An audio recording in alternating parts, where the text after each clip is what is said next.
Hey everybody, I'm back. Now we're back to the second part of what I was mentioning as far as with the emotional abusive relationships, learning more about it.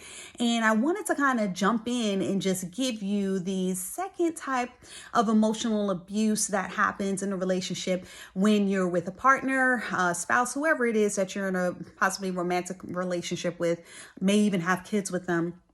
Something else that they may do is actually called gradual isolation.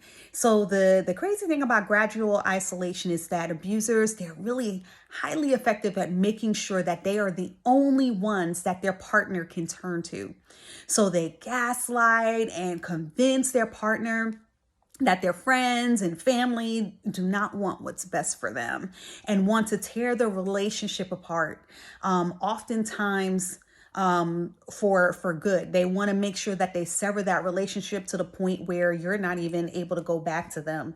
So what it is, it's a type of control. So by them separating you from all your friends, your family, making up all these stories about how your family's against you, your friends are against you, they're jealous of you, they don't like you, they're not supportive of you.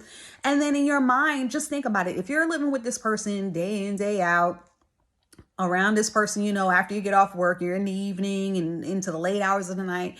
And then this person just keeps feeding you this message that, hey, I'm the only one here for you. Your friends aren't even for you. Your family is not against you. And, they're always trying to drive that wedge constantly. If you're not careful, you may even believe them because you're thinking, well, this person really loves and cares about me. They're in the home with me. We spend a lot of time together.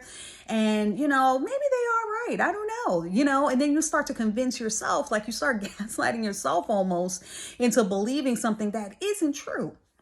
So the trap is that when fights and blowouts happen, the only person the victim can turn to for comfort is their abuser, who quickly shows up with the "I love you, I'm sorry, and it won't happen again, and I'll change." Yeah, how many times have you heard that one? I'll change. Yeah.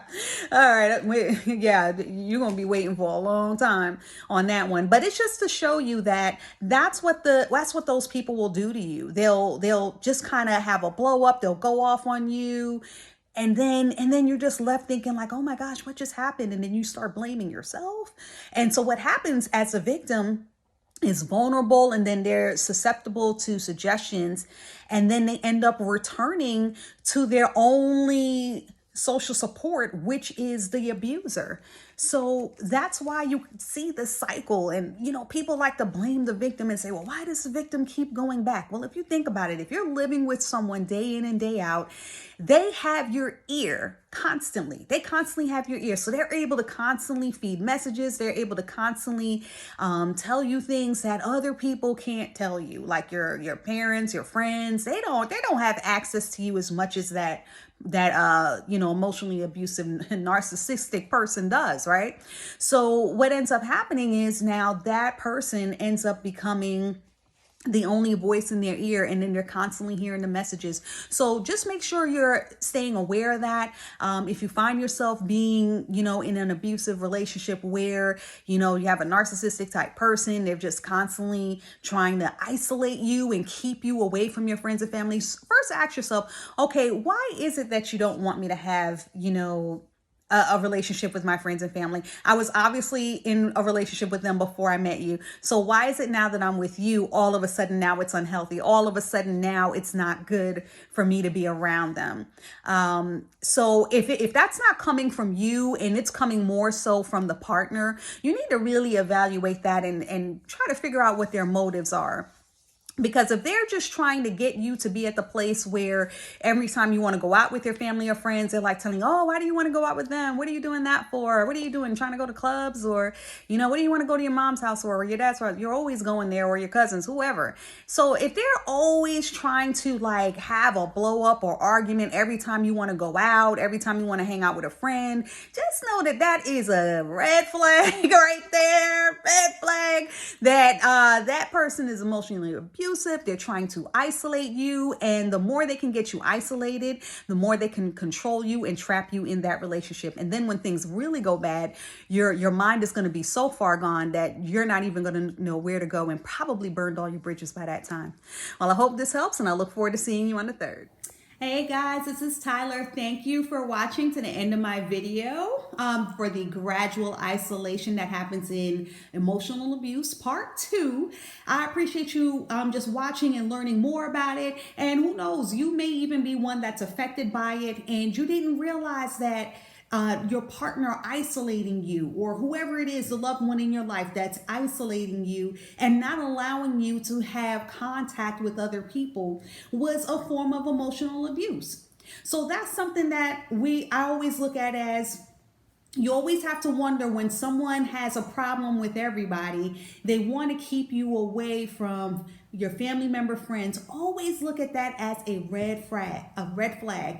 Please look at that as a red flag, because if you don't and you keep making excuses and say, oh, well, they're trying to, look out, and maybe that person is, don't let that person psychologically manipulate you into believing that somebody is, you can't, everybody in your life can't be an issue or can't be problematic. I mean, there may be, one or two, but if it comes down to it, like every time you want to go out, every time you want to hang out with someone, you want to go out with your family, you just have to put two and two together and realize that something's not adding up with this person. They are trying to control you little by little.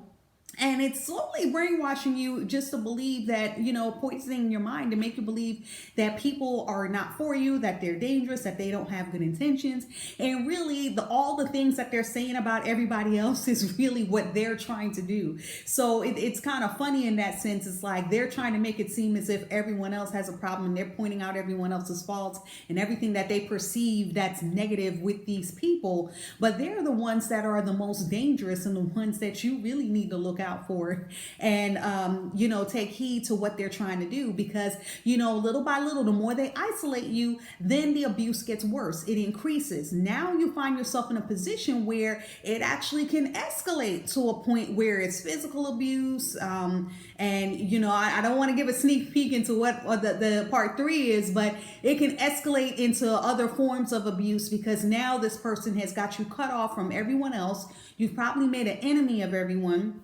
You probably have distanced yourself so much from everyone that now you don't really have a close connection anymore. And if you were to try to reach out to them, then they're going to say, oh, well, don't you have your, who significant other to be there for you? So you don't want to burn bridges, and you don't want that person to get you to that point where you start burning bridges. So anyway, I hope this helps. Make sure you tune in for part 3. You will not regret it.